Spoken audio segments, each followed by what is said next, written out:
नमस्कार मित्रांनो, स्वागत आहे तुमचं आपल्या चॅनलवरती. तर आज तुम्ही थंबनेल बघितलाच असेल. तर आज आपण आलेलो आहे शिवपुराण, महाशिवपुराण आहे ते जे नाशिकमध्ये दादाजी भुसे यांनी, पालकमंत्री जे नाशिकचे, त्यांनी ऑर्गनाईज केलेले आहे. आणि आज इथे तुम्हाला माहीतच असेल की पंडितजी मिश्रा आहेत, यांचं जे कथापुराण आहे ते आज इथेच होणार आहे. तर आपण आलेलो आहे आणि आज तिथं तुम्हाला कथापुराणचे थोड्या व्हिडिओ दाखवतो आणि तिथं तुम्हाला एक्सप्लोअर करतो थोडंसं. तुम्ही बघा किती भारी. जर तुम्ही नसेल आलेत तर काही टेन्शन घेऊ नका. तर आपण आज आम्ही आलेलो आहे तुमच्यासाठी. तर तुम्ही ही व्हिडिओ बघा, तुमचं दर्शन आरामात होऊन जाईल. घर बसल्या बसल्या तुमचं दर्शन होतं. आपण आता लगेच निघू आणि तुम्हाला लगेच चालू करू. तर साधारणतः 3पर्यंत येतात ते पंडितजी. तर आपण तोपर्यंत तुम्हाला गर्दी दाखवतो. गर्दी पण खूप आलेली आहे, बाहेर नाशिकपेक्षा बाहेरचे लोक पण आलेले तिथे. तर आपण लगेच जाऊया आणि सोबत राहा आमच्या फक्त तुम्ही सोबत. नाशिकच्या बाहेरून लोक आलेले आहेत. खूप क्राऊड आहे आणि गाडी लावायला इथे जागा नाही आम्हाला. आता मध्ये गेल्यावरती तुम्ही बघू शकता की केवढी गर्दी आहे, खतरनाक गर्दी आहे. तुम्ही आता बघू शकता किती मोठी गर्दी आलेली. तर सर्व लोक आलेले आहे आणि नाशिकचेच नाही तर बाहेरच्या गावागावातून लोक आलेले तिथं कथा ऐकण्यासाठी. आपण आता लगेच तुम्हाला मध्ये घेऊन जातो मी. बघा तुम्ही किती भारी आहे.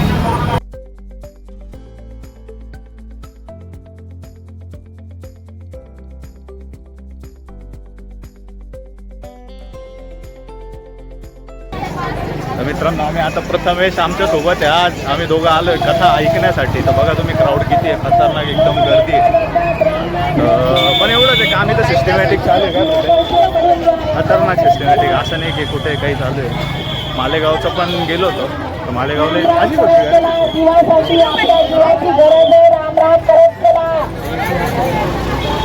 मालेगावला याच्यापेक्षा जास्त नाशिकला गर्दी कमी असं म्हणणं आहे.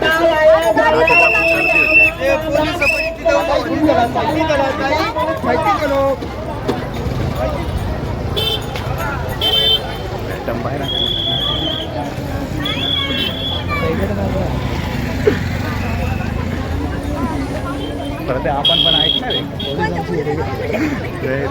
पण आपण ऐकणार आहे का, एवढं सगळं ऐकणार आहे? काय परिणाम होणार आहे त्याचा आपल्यावर? वाटतंय की तुला काही परिणाम होईल? झाला पाहिजे नाही का, काहीतरी थोडाफार तरी परिणाम झाला पाहिजे आमच्यावरती. आता एवढं लांब आलं, थोडाफार तर झालाच पाहिजे. बघू, ट्राय करू.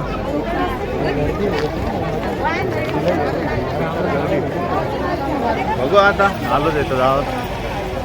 गर्दीचा काही विषय नाही, डायरेक्ट चालायला जागा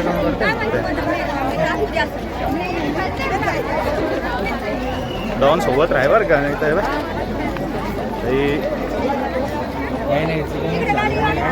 कभी भी देखने को नहीं मिला है. आज कई जगह हम जाते हैं, कई शहरों में, कई राज्यों में जाते हैं, पर भक्त एक ही बात बोलते हैं कि शिव महापुराण की कथा होती है तो भक्तों का ये जन्म मुहूर्त कहाँ से आता है ये पता ही नहीं लगता. तो क्या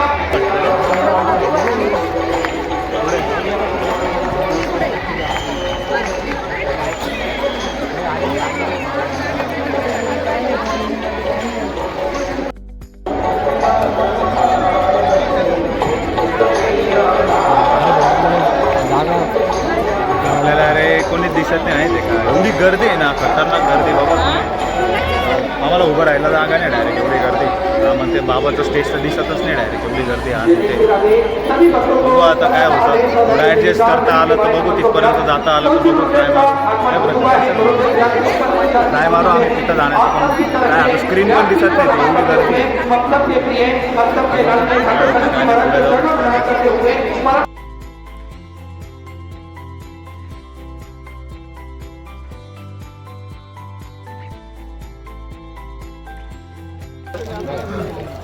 काय बोला, दोन शब्द. कोणत्या याच्यावर बघायचंय? युट्यूबवरती बघतो ना, तुम्हाला शेअर करतो ना. श्री शिवाय नमस्ते बॅम. काय विषय जो जान गया वो जानने के साथ करती है. रात्रि को सोने से पहले उसका भजन जरूरी है.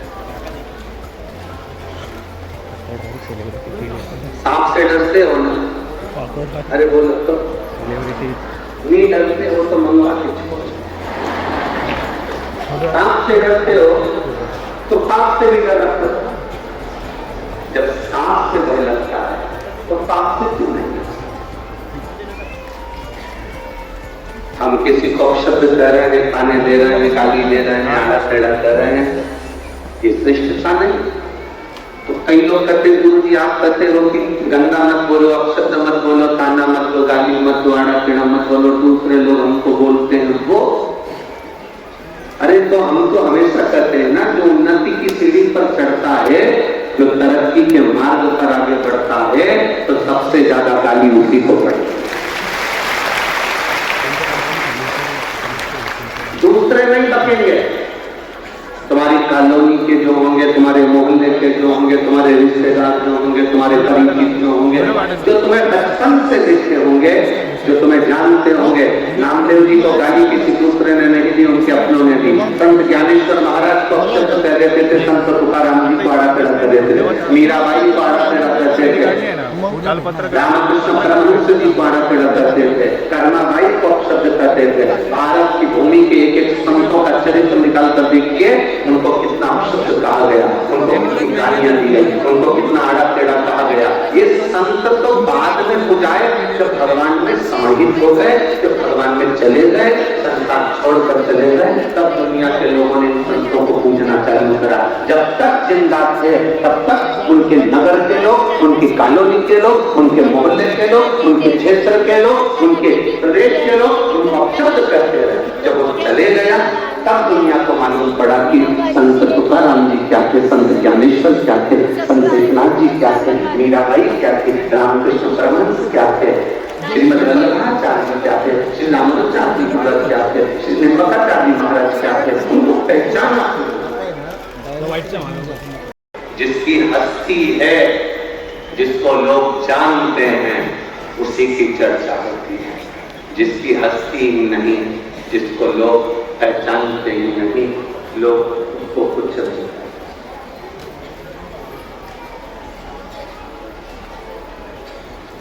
जितनी गाली दुनिया में किसी को नहीं पड़ती होगी, तो उतनी गाली बेचारे मोदी को पड़ती है।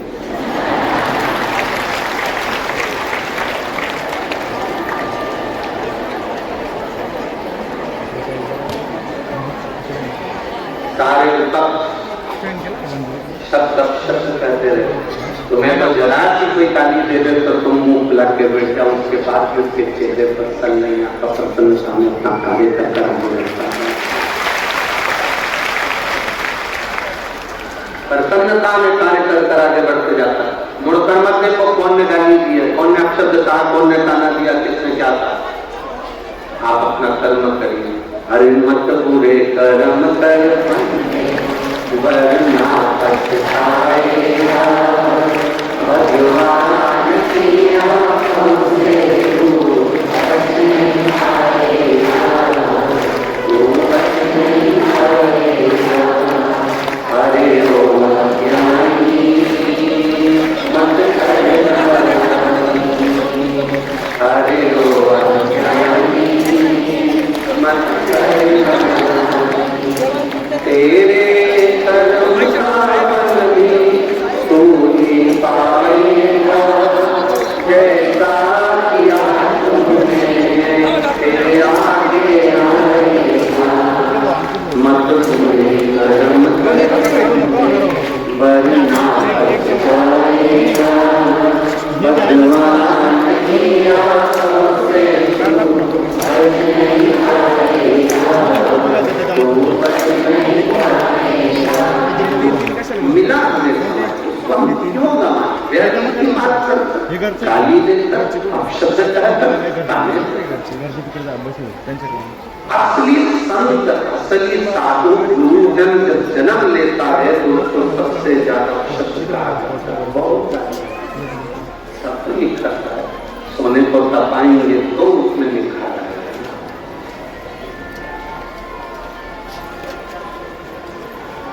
जब तक निखारेंगे नहीं तब तक उसका दस्तक उतरा। मीराबाई जहाँ रहती थी, आसपास के लोग मीरा को गालियां दिया करते थे, अपशब्द करते थे। कर्मा जहाँ रहती थी वहां लोग उनको अपशब्द कहते थे। जो आता था वो हंसी उड़ाकर ताना देकर उनके परिचित में उनको अपशब्द करते थे। बाद में चले गए जब उनके महत्व को जाना कि मीरा कर्मा नरसिंह मेहता नाम ले गुरु प्रहलाद को अपशब्द कहे, गुरु जी को अपशब्द कहे।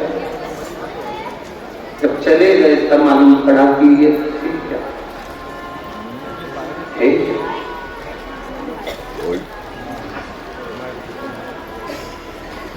जीते की पहचानना कठिन है। साथ जिंदा है, उसका मन कर रहा है कि मुझे खीर बना के खिला दे, बहू से 4 बार बोल चुकी, खीर नहीं मिला। सास लिपटी, खीर बन सास गई, खीर सही। अब सास को नहीं, उसका फोटो जो लगा हुआ है इस्माइल देखा, ठंडा जलाकर, गाय की गोबरी जलाकर, उसको जलाने के बाद थोड़ी सी पूरी और खीर उसमें छोड़कर फिर प्रणाम। सास फोटो में विचार कर रही, मैं कैसे कैसे मर गई तो नहीं खिलाया। मरने के बाद पूरी और खीर को मिला के फोटो में चिपका। सास बेचारी सिर पे पल्लू डाली, फोटो में ऐसी कैसी मुस्कुराती रही। पूरे साल श्राद्ध आई, तब पूरी और खीर निकली। अगले साल फिर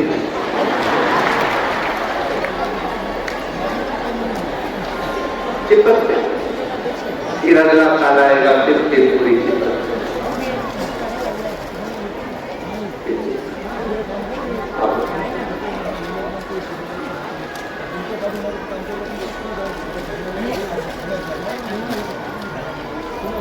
हमारा तो केवल इतना निवेदन है, जब तुम्हारे बच्चे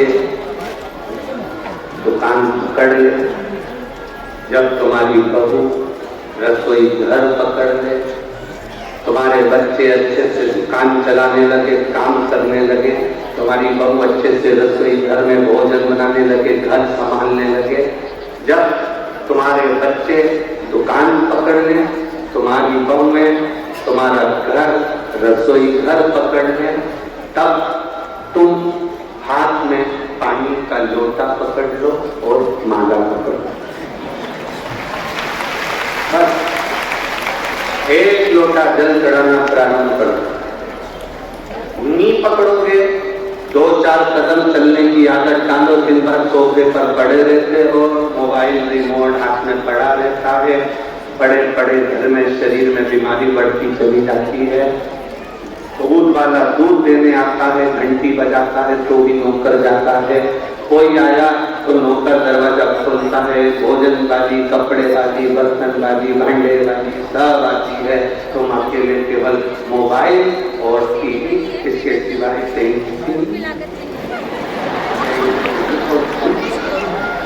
शरीर बेकार हो जाएगा, कोई काम नहीं आएगा। कम से कम 1 लोटा पानी लेकर जब तुम शंकर जी के मंदिर में चलकर जाओगी, पैदल चलकर जाओगी, तो लोग ये जान भी जाएंगे कि हमारे जो नगर की सेठानी कम से कम मंदिर आती है और शरीर भी ठीक रहेगा और बाबा खुश रहेगा। तुम्हारे बेटे दुकान पकड़ ले, तुम्हारी बहुएं घर पकड़ ले, रसोई घर पकड़ ले, तो तुम हाथ में 1 लोटा जल और हाथ में माला पकड़ लो। ये 2 चीज अगर भी पकड़ पाए तो फिर पलंग पकड़ लो।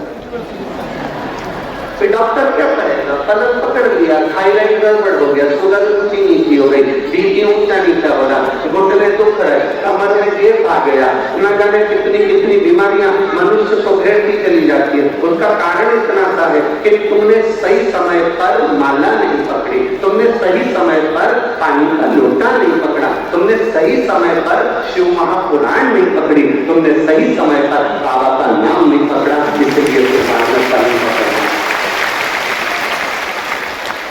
पलंग पकड़ो, उससे पहले माला पकड़ो।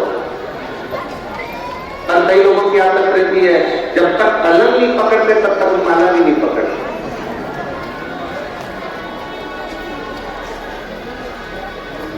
डॉक्टर ने कहा थोड़ा घुमा करो, कितना घूमती हो, जाया करो घूमने, बीमारी बढ़ रही है। आप घूमने जाएंगे, डॉक्टर कहा सब कब घूमी? पहले घूम लेती ना। पलंग पकड़ा तब माला पकड़ी तो मतलब कुछ नहीं है। एक उम्र होती है, उस उम्र में एक मोड़ आता है, उस मोड़ में सावधानी की जरूरत होती है।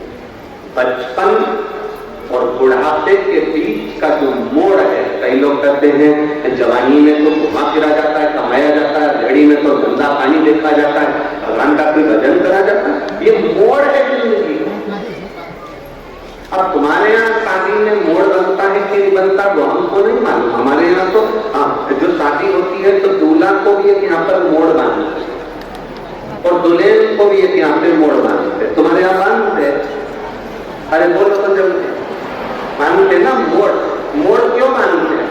और मोड़ बांधते हैं तो मोड़ बांधने का कारण केवल इतना है कि अब तो ये मोड़ तेरे सर पर बांधा गया है, बहू के सिर पर मोड़ बांधा गया है। मोड़ बांधने का मतलब ये है कि अब तुम्हारी लाइफ में, तुम्हारी जिंदगी में मोड़ आने वाला है, उस मोड़ में सावधान रहना, नहीं तो जिंदगी नरक हो जाएगी। इसलिए मोड़ बांधना। जैसे ही आप यहाँ से जाओ, नासिक से जाओगे, अगर आप सीहोर के लिए जाओगे तो बीच में बहुत सारे मोड़ पड़ेंगे, तो लिखा रहता है मोड़ है सावधान। कहीं कहीं लिखा रहता अंधा मोड़ है सावधान। बोलो पढ़ा कि नहीं पढ़ा तुम लोगों ने? पढ़ा? मोड़ सावधान हो जाओ, ब्रेक हाथ में रखो, गियर का ध्यान रखो, गाड़ी की स्पीड कम करो।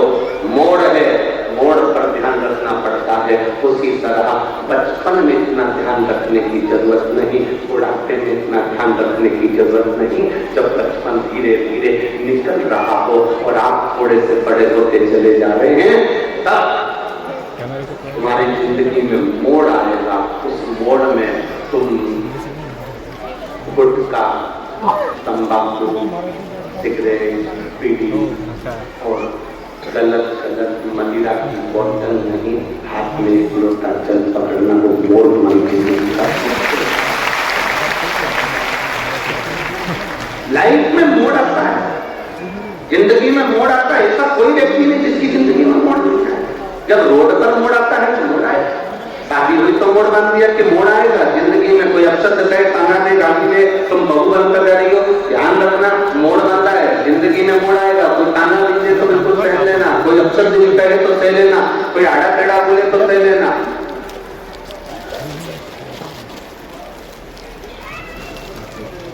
कहीं इधर उधर भटकना नहीं।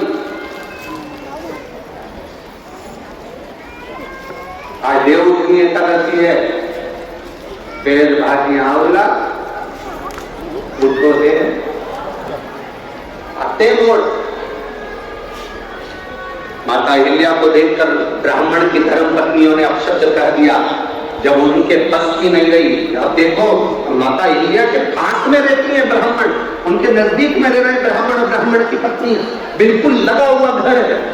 कोई संत, कोई सतगुरु के पास में जो रहता है, फिर वही कथा कर रहे हैं, स्मरण में रहे। तीन को समझाना सबसे कठिन काम है। एक अपनी पत्नी को, दूसरा अपने पुत्र को और तीसरा अपने पड़ोसी को समझाना कठिन है। पत्नी को समझाना भी कठिन है, पुत्र को समझाना कठिन है,